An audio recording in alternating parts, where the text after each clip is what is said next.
Le 10h midi Sud Radio Média, Valérie Expert, Gilles Gansman. Bonjour à toutes et à tous. Bonjour Gilles. Bonjour. Bonjour Gérard Rolls. Une légende. Bonjour Valérie, bonjour Une légende du sport. Un vétéran. Ça fait toujours drôle, oui. Oui, mais vous voulez que je vous raconte quelque chose? Moi qui fais la programmation, de temps en temps on a une rédaction très jeune et des gens au web très jeunes, et des fois je leur dis « Oh, je suis super content, j'ai un tel », ils ne savent pas qui c'est du tout. Je dis « Mais franchement, c'est une légende et tout ça ». Et quand j'ai dit votre nom, tout le monde le connaissait et tout le monde était heureux. C'est gentil. Delphine Ernotte, au moment où j'ai quitté France Télévisions, m'a fait un petit discours devant tout le monde en disant « Gérard, vous êtes une marque ». Oui, c'est vrai. Ouf. Ça m'a fait tout drôle. Et vous avez vu le jeune qui vous a salué, qui doit avoir 21 ou 22 ans. Vous êtes connu de toute la nouvelle génération. On a partagé des émotions. C'est ça aussi qui est extraordinaire. D'habitude, le messager, on ne retient pas son nom, vraiment. Ouais. Là, nous, pendant des années, pendant 30 ans au sport et puis avant au journal, mais avant c'était les informations. Ensuite, il y a eu des émotions. Ouais. Et quand on a ensuite vibré ensemble, moi j'étais sur le bord du terrain, sur le bord de la route, Dakar, on a vibré. Et donc ça revient aujourd'hui. Les gens me font des clins d'œil en disant on a vécu des trucs ensemble, comme si je faisais partie de la famille. Oui, mais même les plus jeunes, pour eux, vous représentez, c'est une marque. Gérard Rolls a la raison, Delphine Ernotte. Et pourquoi elle a enlevé une marque de son antenne, Delphine Ernotte? Non, mais parce que j'avais l'âge de partir et que je voulais partir pour faire de la comédie. Michel Drucker aussi. Michel aussi. Mais Michel, la différence avec Michel... Oui, c'est que vous étiez à la rédaction. Non, Michel, sa passion, sa vie, c'est la télévision. Ouais. Moi, c'était pas ça.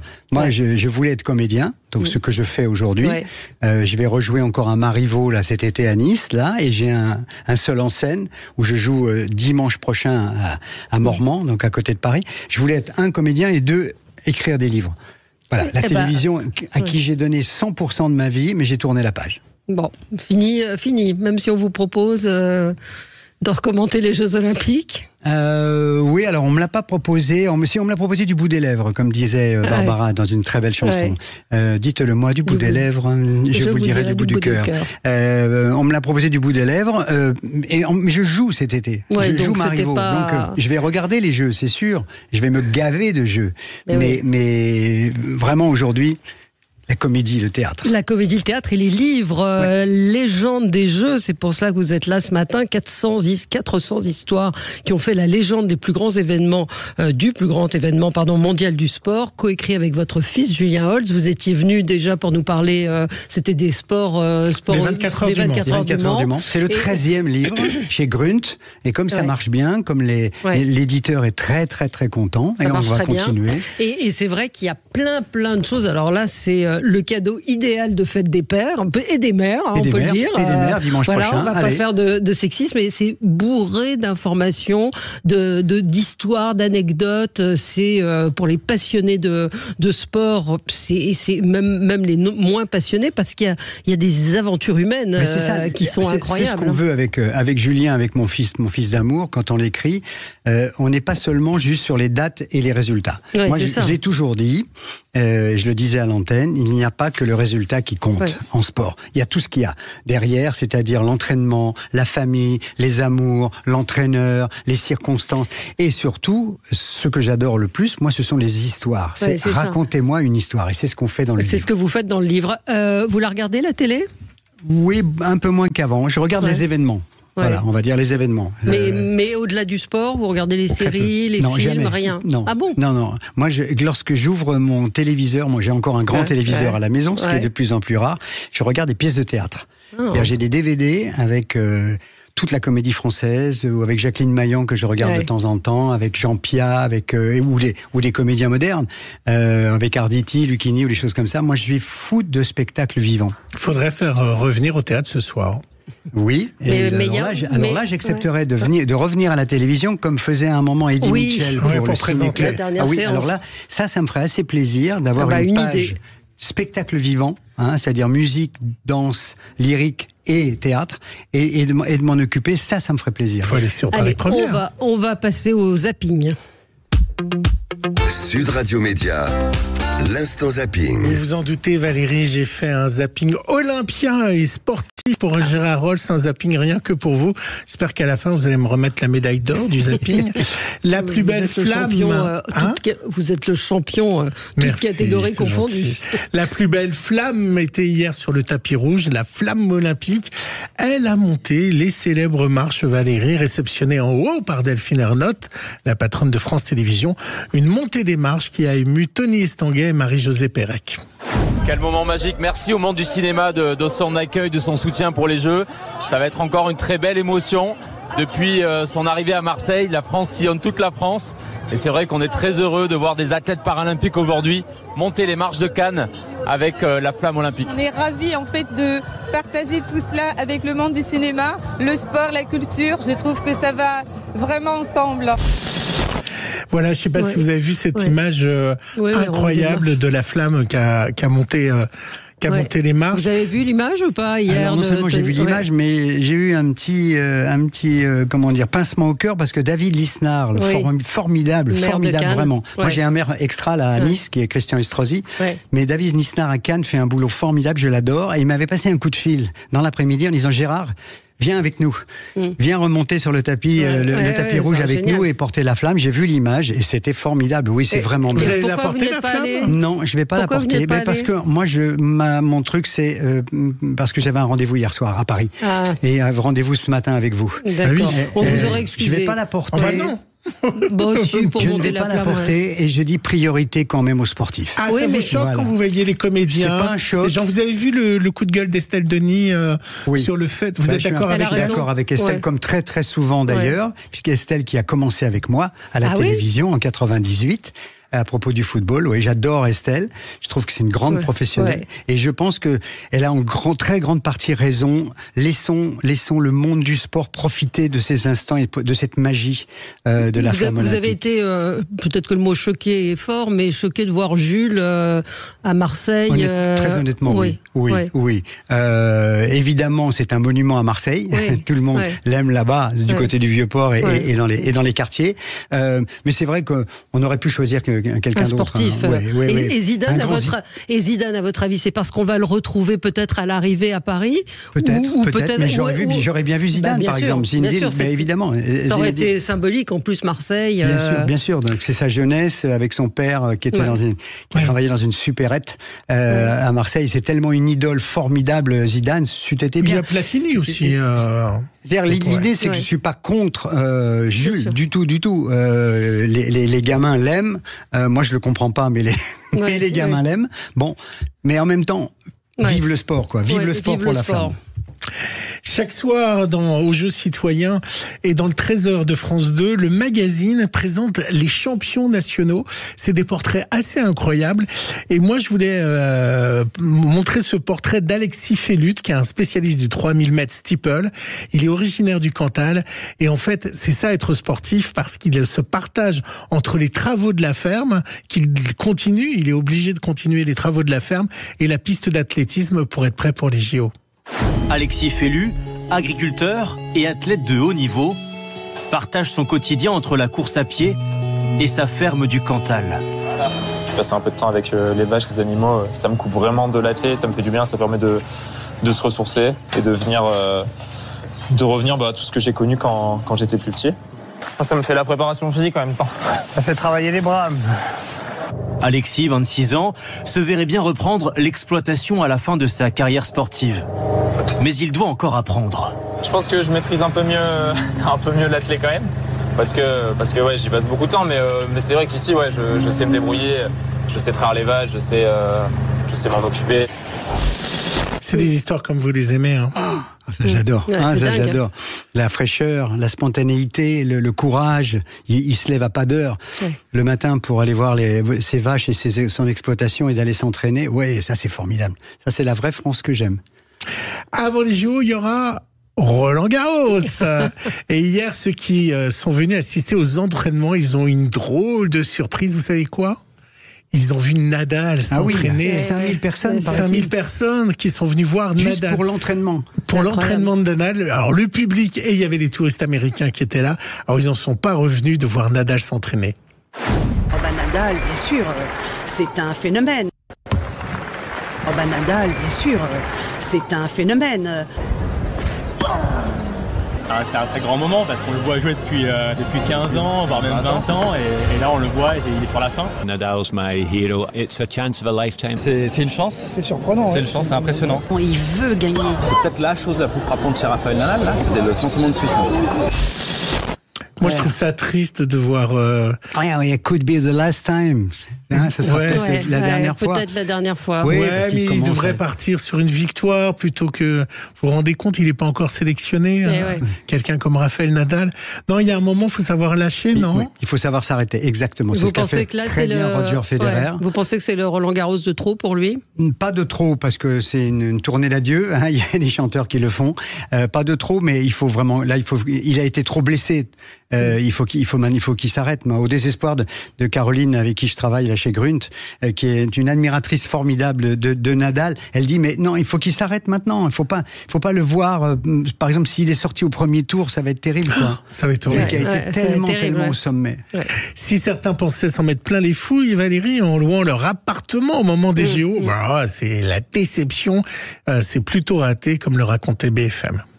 En janvier, Eva décide de mettre pour la première fois son appartement en location pour les Jeux Olympiques, pour 300 € la nuit. Comme je suis propriétaire, j'ai voulu en profiter pour me faire d'argent et apparemment on pouvait louer son appartement pour extrêmement cher, mais ça n'a pas été le cas. J'ai même pas réussi à le louer. Et oui, selon un baromètre publié en avril par un expert en données immobilières, en un mois, les tarifs des biens en location à Paris, pour la période des Jeux Olympiques, ont chuté de 13%, passant à 886 € la nuit en moyenne.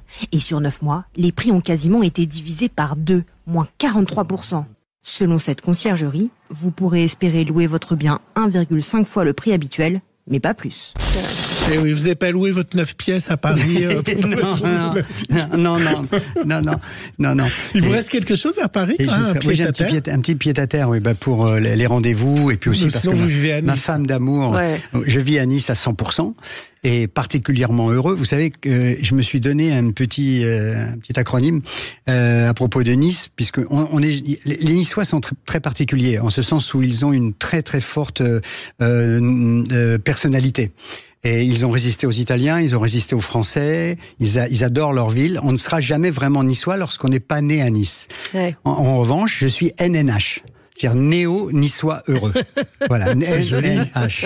Et j'adore Nice, il y a tout à Nice, c'est formidable. Entre la vieille ville, les différents musées, Matisse, Chagall, évidemment la Grande Bleue, le Mercantour derrière. J'ai pris la voiture avec des copains, 1h30, je suis au ski. Oron, Valberg, Isola, entre autres boys. Et puis vous avez, il y a un truc, c'est le soleil. Voilà. Et ma femme qui a deux jobs extraordinaires, qui est directrice du Théâtre National de Nice, donc, et directrice de la Villa Efrussi Rothschild, qui est l'un des plus beaux jardins du monde. Et le pain bagna. Gourmand, Gilles. Voilà. Avant les Jeux Olympiques et après Roland Garros, il y aura l'Euro 2024, Valérie, en Allemagne. Pour accompagner cet événement sur son antenne, TF1 a dévoilé il y a 2 jours la musique qu'elle a choisie. C'est le nouveau single d'Indochine, retravaillé en exclusivité pour la chaîne.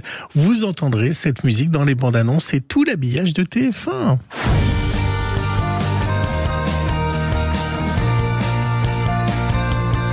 Voilà. Je ne connais pas trop Indochine, mais... C'est un titre inédit d'Indochine, c'est normal. Comme si vous étiez une grande spécialiste d'Indochine. Aussi, j'aime beaucoup Indochine, mais... Genre, vous cherchiez dans votre tête. Mais c'est quel titre? Citez-moi 3 titres d'Indochine. Non, je vous t'inquiète. Non, mais vous avez dit ils ont retravaillé. Oui, ils ont retravaillé le dernier titre d'Indochine. C'est vrai qu'on va avoir là 3 ou 4 mois d'une haute intensité sportive. Absolument. Alors rapidement, juste rapidement, Roland Garros, c'est de quand à quand? Là, ça va. Les qualifications ont commencé. Et après, je le ferai après. Oui, il faut marquer une petite page de pub parce que voilà. Et on se retrouve dans un instant avec Gérard Rolls. Sud Radio Média. L'invité du jour. L'invité du jour, c'est une légende du sport, c'est Gérard Rolls. 44 ans de télévision et 30 ans de sport. Voilà. Le journal télévisé, de temps en temps, certains s'en souviennent. Bien sûr. Absolument. Mais il ne le voyait pas, je présentais pieds nus et souvent en Bermuda. Michel Jaubert, ministre des Affaires étrangères, me dit Gérard, décontracté comme garçon. Voilà. Incroyable. Je finis mon petit quiz que j'ai démarré. Alors Roland Garros, c'est quand ? 26 mai, donc ça commence le 26 mai. Les jours, une semaine avant ça commence dimanche prochain. Ça commence dimanche prochain, très souvent en rapport avec la fête des mères, jusqu'au 6 juin. Sûr. Jusqu'au 9 juin. Jusqu'au 9 juin, pardon. 9 juin. Le dimanche. Je veux pas l'Euro. Alors l'Euro va durer un mois, 14 juin, 14 juillet. Bravo monsieur. Et puis 26 juillet, évidemment, la cérémonie les Jeux Olympiques. Sans oublier, surtout, il ne faut pas les Jeux Paralympiques qui vont commencer fin août, donc c'est-à-dire le 28. Oui, c'est ça. Le 28 août. Absolument. La légende des Jeux, 400 histoires qui ont fait la légende du plus grand événement mondial de sport. C'est paru chez Grune, Gérard Holtz, Julien Holtz. C'est le combienième, vous m'avez dit 13e. 13e. Alors, par exemple, Valérie, est-ce que vous saviez que Néron, l'empereur romain, a été champion olympique ?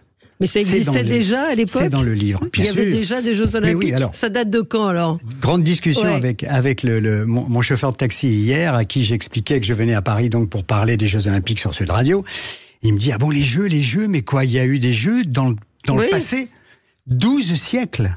Les Jeux Olympiques dans le passé, dans l'Antiquité, ont été organisés de 776 avant Jésus-Christ jusqu'à 394 après Jésus-Christ. Ça a duré 12 siècles. Et c'était un événement extraordinaire. C'était plutôt de la lutte, c'est ça, de la lutte gréco-romaine ? Il y avait 12. Il y avait 12 sports. Incroyable. Le pancrace, qui était une sorte de boxe. Il y avait de la boxe pure, de la lutte, du jet de javelot, du jet de le fameux disque ball de Miron, qui est l'une des plus belles statues de sport qui existe. Disco ball, course à pied, course de char, et c'est pour ça que j'y reviens à ça. Ah mais oui.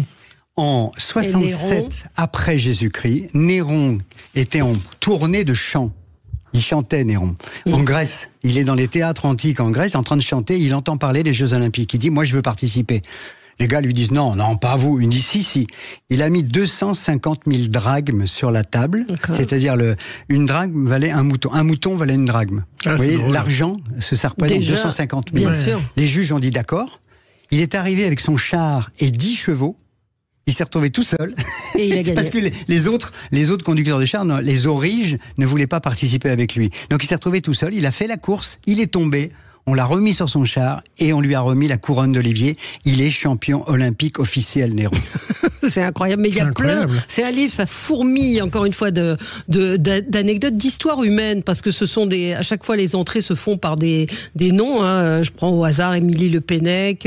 On a l'histoire des ex-aequo et Émilie Le Pennec, puce en or. C'était aux Jeux d'Athènes. Ouais, elle obtient un 10. Elle est championne olympique. Un petit bout de femme incroyable qui avait travaillé pendant des années et des années à l'INSEP dans son coin, qui n'était pas du tout connu. Et je me souviens, j'étais au gymnase, moi, juste pour le plaisir ce soir-là. Je suis parti en courant et je me suis retrouvé avec David Douillet qui n'était pas en compétition, mais qui faisait les interviews pour TF1. Et on s'est retrouvés tous les deux en face d'Émilie en lui disant, mais racontez-nous qui vous êtes, comment vous vous êtes entraînée, Émilie. Elle a réussi un truc extraordinaire en inventant d'ailleurs une figure au bar asymétrique. Alors souvent il y a un petit drapeau français sur le. Alors déjà on peut dire que l'iconographie du livre est vraiment incroyablement réussie. Les photos sont vraiment très belles. Et puis dès que c'est un sportif français ou autre, il y a un petit drapeau. Sur tous, il y a les drapeaux. Oui.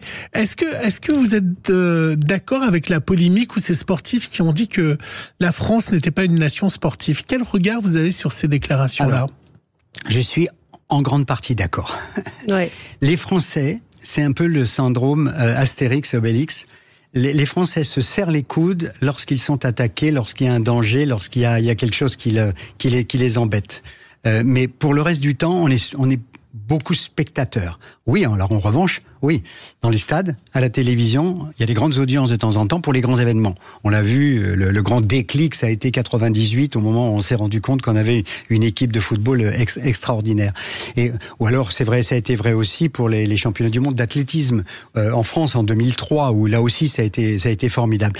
Mais je pense que viscéralement, dans notre culture, et là Là, je dis Coubertin, là, au moins, il avait raison. J'espère qu'on en reparlera après, parce que je suis un grand critique vis-à-vis de Coubertin, moi. Mais bon, il avait raison, c'est que le sport doit faire partie, mais viscéralement, de la culture, et en particulier de l'éducation. Comme les Anglais, comme les anglo-saxons en général, et comme les Scandinaves. Or, ça, c'est pas complètement vrai. C'est pas trop vrai chez nous. On fait pas assez de sport à l'école. Et on n'a pas assez d'heures de libre pour ensuite aller dans les clubs et se frotter les uns les autres. C'est une grande valeur sociale, le sport. Ça rapproche les uns des autres. Ça permet d'éliminer les antagonismes. On se connaît mieux en faisant du sport. Et donc, moi, je pense que c'est fondamental. Or, ce n'est pas complètement dans la culture française depuis des siècles et des siècles et des siècles. Et les sportifs ne sont pas aidés assez aidés par la nation? Ils sont aidés. Là, il y a eu un programme très particulier pour qu'ils se présentent bien aux Jeux Olympiques, où on va espérer avoir 70 médailles. À mon avis, ça va être difficile. Ouais, ça va être vraiment difficile. Si on en a 50, on est les rois du monde. Ouais. Je pense. Mais il y a eu des efforts faits, à la fois au niveau régional, au niveau des clubs, mais presque viscéralement, je passe pour un naïf en disant, j'ai dit pendant une grande partie de ma vie, une journée sans sport, c'est une journée de perdu. Et Chamfort l'avait dit pour le rire. Moi, je le disais pour le sport. Bon, par bonheur, moi, j'ai réussi une grande partie de ma vie à faire un peu de sport tous les jours. Vous faites du vélo, beaucoup? Du vélo, un peu de... alors, il y a une époque, je faisais football. Je faisais football le lundi soir avec les journalistes. On avait une équipe de journalistes. Et je faisais rugby le samedi avec mes copains de l'ORTF aussi. Vélo, course à pied, gymnastique, tennis, ski, un petit peu de sport. Et là, vous continuez ou pas? Ou le théâtre, le théâtre, ça exige aussi, c'est exigeant au niveau physique. Donc, il faut se maintenir. Et nerveux. J'ai du mal, par exemple, à faire une grande sortie de vélo lorsque j'ai une répétition ou lorsque je joue le soir. Donc je fais attention à ça. Je ne fais dans ces cas-là que de la gymnastique ou de la marche rapide.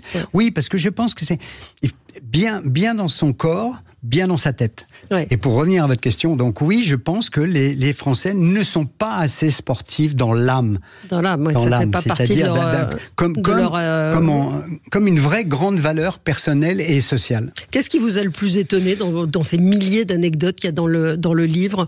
Alors moi, je me suis surtout occupé de la partie historique, donc sur les Jeux de l'Antiquité, sur l'organisation. J'étais bluffé quand j'ai lu en détail comment ça se passait à Olympie, avec des juges. Des juges qui marchaient, ils partaient de Élide, d'un petit village à 60 km. Ils marchaient en cohorte, accompagnés par 100 bœufs. On sacrifiait 100 bœufs pour faire plaisir aux dieux, Zeus en particulier, avec une statue de 13 mètres de haut, puisque les Jeux étaient organisés en l'honneur de Zeus, la fameuse statue de Phidias, qui faisait partie des 7 merveilles du monde à l'époque. Et puis l'organisation sur place. On a créé un village olympique à Olympie. Il y avait une maison pour les juges, il y avait un hippodrome, il y avait un stade, il y avait... Et à l'époque, il n'y avait pas de médaille, c'est ça? On remettait une couronne... Une couronne d'olivier. D'accord. Coupée par un jeune éphèbe avec une serpe d'or, donc sur les oliviers qui étaient autour à Olympie, qui est une plaine dans le Péloponnèse, qui est absolument magnifique. Donc ça m'a étonné.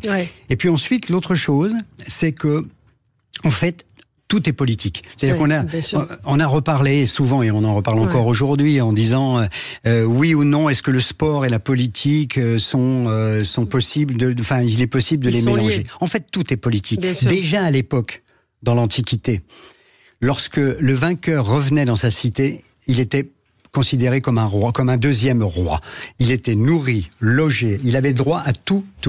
Mais il gagnait pas de l'argent, si? Il gagnait pas d'argent, mais il gagnait le fait d'être entretenu. Et surtout les honneurs, et donc les grandes cités, Delphes, Sparte et Athènes, se battaient pour avoir leur champion. Et c'était déjà politique. Et aujourd'hui, il y a les hymnes, il y a les maillots, on représente son pays. C'est politique, il n'y a pas que les boycotts. On a des questions sur le Dakar. Pourquoi n'avez-vous pas participé au Dakar en tant que participant? Alors parce que ça demandait un entraînement et l'âge commençant à peser. J'ai fait le rallye de Tunisie, moi, 3 fois. 2 fois à moto et 1 fois en voiture. Et je me suis rendu compte de la difficulté à moto. J'ai terminé, mais j'ai terminé avec les bras qui avaient doublé de volume. Ouais. J'avais pris 3 tailles de coups à force de soulever la moto et tout ça. Et mon âge avancé quand même. Je peux le rappeler sur Sud Radio. Mais on est très écoutés, donc c'est très important que je dise que j'ai 78 ans quand même. Non. Ah bah, incroyable. Oui, j'ai 78. Vous les faites pas, hein. Incroyable. Je suis sur la route de mes 78 là. Enfin, je suis à mi-chemin de mes 78. Incroyable. Donc, pour le Dakar, je vais me mettre au vélo. Non, puis à l'amour et à l'amour. Pas de chirurgie esthétique, pas de piqûres. J'ai une femme. À Albertville, je présente une soirée olympique en présence de Jean-Claude Killy, entre autres, et de la maire d'Albertville. Je présente la soirée. Après, il y a un petit cocktail. Il y a une femme qui s'approche de moi, qui me pousse les cheveux, qui me met la main sur la joue pour voir si j'avais pas de cicatrice, une chirurgie esthétique. Je dis, mais qu'est-ce que vous faites ? Et elle voulait voir si j'avais pas été. Qu'est-ce qui vous est arrivé de plus incroyable justement dans la rencontre avec des gens qui ne réalisent pas que vous existez réellement? La jolie phrase à Monoprix à Nice la semaine dernière. Je fais mes courses évidemment comme tout le monde. Ouais. Je suis avec mon caddie. La femme qui est devant moi se retourne une première fois, une deuxième fois, et la troisième fois elle se retourne en disant « Et ne me dites pas que c'est pas vous, hein !» Allez, petite page de pub et on continue de parler, de débattre, même pas débattre, de discuter avec vous, Gérard Holtz, pour parler de ce magnifique livre, La légende des Jeux, sur ces histoires qui ont fait la légende donc de cet événement mondial qui arrive en France et qui démarre très bientôt. À tout de suite. Sud Radio. Le supplément média. Le supplément média, toujours avec Gérard Holtz. On parle de ce magnifique album, livre, Légende des Jeux. Vous apprendrez tout sur les Jeux Olympiques, des premiers Jeux avec Néron. Donc vous nous l'avez appris tout à l'heure. Et avec Coubertin. Alors qu'est-ce que vous lui voulez à Coubertin? On a une double page sur Coubertin dans ce livre donc publié chez Grunt et qui est en vente aujourd'hui. Oui, aujourd'hui. Il est dans chez les libraires aujourd'hui. Bonne idée pour un prix très modeste et pour la fête des mères et la fête des pères. Absolument. Alors Coubertin, Coubertin, c'est un génie. Ok. Et il mérite d'avoir son nom sur les stades, les rues, les boulevards. Ok. Et qu'on l'admire d'une certaine façon. Il faut simplement être lucide sur la personnalité de cet homme qui, en même temps, était donc un grand inventeur. C'est lui qui a rénové les Jeux Olympiques, a eu l'idée de l'ère moderne en 1896 à Athènes. Ok. Mais en même temps, il y a un revers de la médaille. C'est qu'il était médaille d'or de la misogynie, raciste. Il a écrit des choses sur la race blanche, supérieure à toutes les autres races, colonialiste et en plus pro-nazi. C'est-à-dire qu'il a terminé sa vie en disant formidable les Jeux de 1936 à Berlin, formidable travail qui a été fait par Goebbels. Et ensuite, d'ailleurs, les nazis, pour le remercier d'avoir enregistré un message qui a été diffusé dans le stade de Berlin en 1936, ont proposé sa candidature pour le prix Nobel de la paix. Parce qu'il n'avait plus d'argent du tout. Il vivait en Suisse, il était malade, il était ruiné. Et il n'a pas obtenu le prix Nobel de la paix. Donc il n'a pas eu la bourse du prix Nobel. Et pour compenser ça, Hitler a demandé à ses sbires de lui envoyer des sous. Mais ses héritiers contestent tout cela. Il y avait un documentaire hier sur France 2 en deuxième partie de soirée. Il y a un écrivain qui sort un bouquin. Oui, absolument. Ce que je répète moi depuis 3 ans d'ailleurs dans mon spectacle à propos du sport et des Jeux Olympiques. Donc là, la lettre existe, elle est au comité olympique. Qu'est-ce que vous voudriez qu'on supprime Coubertin ? Non, mais qu'on le remette en perspective. C'est l'histoire de la culture woke là. Oui, c'est ça ce que j'allais vous dire. C'est toujours compliqué. Ne pas oublier, mais le dire. Oui. C'est-à-dire c'est pas la peine de faire tomber sa statue, hein, comme pour Schulcher ou pour un certain nombre comme ça. Mais en même temps, le dire et être lucide. Moi, c'est ma philosophie perso. C'est-à-dire que Louis XIV, mais tous les grands. Mais ça concerne, il y a des grands écrivains. Mais ça voudrait dire qu'on enlève sa phrase des drapeaux et des inscriptions Altus, plus fort, plus haut. Alors c'est pas de lui, ça aussi. Je crois que c'était de lui, moi. Non, c'est extraordinaire, ça aussi. C'est dans le livre, ça. Par un homme d'église. Bravo. Vous avez lu le livre.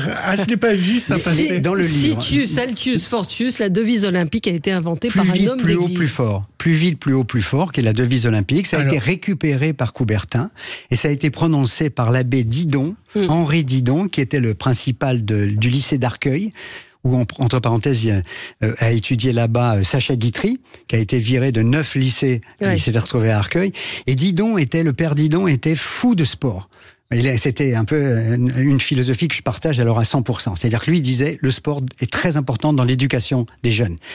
Et c'est lui qui, en 1896, pour les premiers Jeux Olympiques, a prononcé cette phrase, Situs, Altus, Fortus. Faut que vous veniez nous raconter des histoires des Jeux Olympiques sur Sud Radio tous les jours avec un petit épisode. Et on l'a ajouté d'ailleurs ensemble maintenant à cette devise-là. Et l'autre, la fameuse phrase aussi. L'important, c'est de participer. Ouais. Ce n'est pas de Coubertin. Ah bon ? Ce n'est pas de Coubertin, non. C'est de qui alors ? L'archevêque de Pennsylvanie, Monseigneur Talbot, prononcé en 1908 dans le discours d'ouverture des Jeux Olympiques de 1908. C'est lui qui a dit l'important, c'est de participer, qui est une énorme bêtise. Parce que honnêtement, quand on fait du sport, pour vous quand on fait du sport, si je fais du loisir, si on joue ensemble, on joue ensemble au ping-pong. Ok, là on va s'amuser, on va rigoler. Si on fait une marche en montagne, c'est du sport, mais c'est juste une marche. En compétition, l'important c'est pas d'être 122e, non, c'est de gagner, bien sûr. Pour le plaisir, pour le plaisir de gagner. Or, mais dans ce cas-là, vous remettez en cause le cyclisme, parce que le cyclisme, il y a un leader et derrière des gens qui aident au leader d'être premier. Ils sont payés pour ça. Ils sont employés pour ça. C'est clair depuis le départ. Tous ceux qui travaillent dans l'équipe de Pogačar roule pour Tadej Pogačar. C'est horrible. Non, c'est pas horrible. Ça fait partie de leur métier. Comme l'attaquant au foot. Pareil, il y a celui qui marque. C'est ça. Et puis il y a les défenseurs. Énormément de buts, mais derrière, il y a les milieux de terrain. Il y a Vitinha qui lui donne des ballons extraordinaires, comme avant, il y avait Messi ou des choses comme ça. Non, c'est répartition des tâches. C'est autre chose. Simplement, il y a des entraîneurs, et en particulier, il y a eu une année, un entraîneur des All Blacks qui l'avait placardé dans le vestiaire des All Blacks. L'important, c'est de participer en disant, regardez les Français, eux, ils ont ça dans leur vestiaire. Il avait gommé, et en mettant en dessous, l'important, c'est de gagner. C'est de gagner, absolument. Qui pour porter la flamme au dernier moment ? Alors, Yannick Noah, Mbappé. Un couple mixte. Et un handicap. Vous parlez des Jeux handicap des pour moi, personnes un paralympique ou une paralympique et invalide, et un couple mixte. Vous aimeriez qui ? Non, j'ai pas d'idée. Non, j'ai pas d'idée. Non, mais c'est vrai qu'un Zidane, par exemple, pourquoi pas. Ou les Jeux paralympiques ont plus d'importance, j'ai le sentiment, cette année. On en parle beaucoup plus, ou alors peut-être parce qu'on est en France et qu'on voit beaucoup plus la préparation, mais il y a une mise en avant. Vous parlez d'ailleurs de ces Jeux paralympiques. Nous avons retransmis, on a été très fiers sur France Télévisions pendant des années de les retransmettre en temps plein, on va dire. Et alors on m'a souvent posé la question en disant, mais pourquoi pas en même temps que les Jeux des valides ? Parce que c'est pas possible. C'est pas possible pour les hôtels, c'est pas possible pour les lieux de compétition, c'est pas possible pour les horaires même. Quand on a des courses avec les qualifications pour le 100 mètres, le 400 mètres, etc., c'est le matin, et on pourrait pas en même temps faire les épreuves pour les Paralympiques. Donc on a été obligé de décaler ces Jeux qui ont été, il faut s'en souvenir, inventés par un médecin allemand en 1948, qui était réfugié il a fui les nazis, il s'était réfugié en Angleterre et il a fait participer des militaires blessés pendant la guerre, tétraplégiques, à un premier match de basketball en 1948. Comment on se prépare quand on est journaliste sportif ? Je ne sais pas s'il y en a qui n'aiment pas ça. Pour commenter les Jeux comme un sportif, c'est-à-dire que vous ne connaissez pas toutes les disciplines. Non. Donc comment on fait ? Je révise pendant pratiquement 6 mois.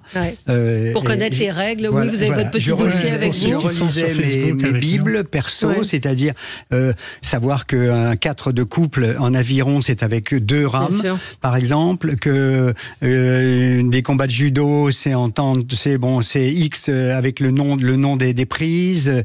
Vous, le skateboard, vous en pensez quoi ? C'est une discipline olympique ? C'est pas un peu gadget, ces nouveaux trucs C'est limite. Moi, ce que je dis aussi depuis longtemps, c'est que des sports qui sont ultra médiatisés, comme le football, comme le tennis, comme le golf, On peut se poser la question, savoir si c'est bien qu'ils soient en même temps aux Jeux Olympiques en face de la gymnastique, du badminton ou du trampoline. Il y a des sports qui méritent vraiment d'être mis plus en lumière. Plus en lumière, voilà. Comme le curling. Mais est-ce que il vous reste des amis au service des sports de France Télévisions? Oui, bien sûr. Ouais, Patrick Montel, entre autres, Alexandre Boillon, Francis Marotto, Laurent Louillat, Fabrice Collin, qui est un des directeurs, bien sûr. Donc on peut se faire des amis dans ce métier? Bien sûr. Oh là là, nous, on est bien amis. Oui, c'est vrai. Alors, non, mais c'est vrai, vous avez raison. Être bien sûr. concurrent d'une certaine façon, qu'une amie, d'ailleurs. Sans trahir. Être concurrent, mais juste avec le travail. Vous savez, moi, j'ai 3 mots-clés dans ma vie, en dehors de partage et de respect, qui sont des mots-clés. Mais j'ai 3 mots-clés. C'est travail, travail. Ouais. Moi, je me suis posé un gros bosseur et vous êtes avec votre dossier parce que et vous poser une question. Vous me demandiez par exemple quel est le plus vieux vainqueur olympique. Et alors. Exemple, il s'appelle Victor Swan. C'est un Suédois. Il a quel âge? Alors il a été récompensé à l'âge de 72 ans. 72 ans au tir. Il n'y a pas de limite d'âge d'ailleurs, c'est une bonne question. Il n'y a pas de limite d'âge pour participer. Non, il faut juste être sélectionné, ce qui est un problème aujourd'hui, par exemple, pour Kevin Mayer, qui n'a pas encore... Il y a eu quelqu'un qui est mort juste à la fin de sa performance. Oui, un cycliste en 1960 à Rome, un cycliste dopé. Dopé. Mais il n'y a jamais eu quelqu'un qui n'a pas pu avoir sa médaille parce qu'il est mort entre sa performance et la médaille. Non, il y a eu la fameuse scène de la marathonienne suisse en 1984 à Los Angeles qui a zigzagué sur la piste. Et on s'est dit vraiment qu'elle était pas bien du tout. Le soir même, elle a récupéré. Le lendemain, elle était chez nous à la télévision. On l'a invité sur notre plateau le lendemain. Le plus jeune? 10 ans. 10 ans. Ah bon, 10 ans. Il s'appelle Dimitros Loundras. C'était à Athènes en 1896. Et c'était un gymnaste. C'est extraordinaire. 10 ans, il avait. 10 ans. Nadia Comaneci, elle avait 13 ans, non? Elle était un peu plus que ça. Oui, je pense qu'elle avait 17. Un peu plus que ça. À propos d'Athènes, tiens, encore une petite anecdote.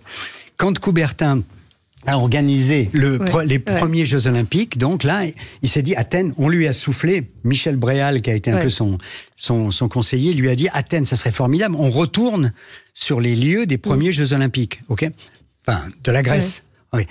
Et Athènes a cru que c'était pour la vie entière. C'est-à-dire que les Grecs ont pensé que les Jeux, c'était pour eux. Pour toujours. Et quand Coubertin leur a dit, non, en 1900, les premiers Jeux Olympiques français, en France, on leur a dit, non, c'est Paris. Alors là, ils ont fait la tête. J'ai juste une question média avant d'arrêter. Pourquoi, comme Reichmann ou Stéphane Bern ou d'autres animateurs, France Télévisions ne vous met pas dans ces téléfilms? Pourquoi vous vous retrouvez pas sur... ça vous fait sourire? Oui, parce que dimanche, j'ai eu une grande discussion avec un copain écrivain, spécialiste des séries et un producteur, Eddy, peut-être qu'Eddy m'entend, on a parlé de ça. Et on a trouvé un personnage, et une histoire, et ça, c'est un petit scoop. Petit scoop. Voilà. Donc vous seriez bientôt dans un rôle récurrent? Parce que j'avais demandé à mon copain qui s'appelle Philippe Amar, qui est écrivain de série, je lui avais dit, Philippe, essaie de travailler pour moi, parce que je voudrais bien jouer un jour dans un peu un genre Hercule Poirot, Colombo, ou un truc comme ça, un truc en costume. Un flic qui serait vraiment de la comédie, parce que c'est vraiment ma grande passion, de jouer la comédie. Et Philippe me dit, non, ce qu'on va faire, c'est justement comme Reichmann ou Stéphane Bern ou Bern, je vais te trouver un personnage qui sera en partie ton métier d'avant, grand reporter, mais qui va être mêlé à des grands mystères et à des grandes histoires, et ça y est, il travaille dessus. Génial, super. C'est drôle ça. Légende des Jeux, 400 histoires qui ont fait la légende du plus grand événement mondial du sport chez Grünger Holtz. Julien Holtz, c'est à offrir. Évidemment, vous apprendrez plein de choses. Avec la flamme olympique à Montréal, par exemple, elle a été allumée via satellite. Ça, j'ai découvert ça. Vous parlez de... Elle est montée sur l'Everest, elle a été sous l'eau, et là, elle va faire le tour de France. 400 villes vont l'accueillir. Moi, je vais à Nangis samedi, par exemple, là, pour le passage de la flamme. Voir Pierre Perret. Voir Pierre Perret. La Vasque, vous savez. Place de la Concorde, je crois. Elle sera place de la Concorde. C'est ça ou le Trocadéro, parce que j'ai lu des choses un peu contradictoires. Allez, merci à vous Gérard Holtz, on vous garderait des heures, mais hélas, il faut rendre l'antenne parce que l'information n'attend pas l'information politique. À tout de suite.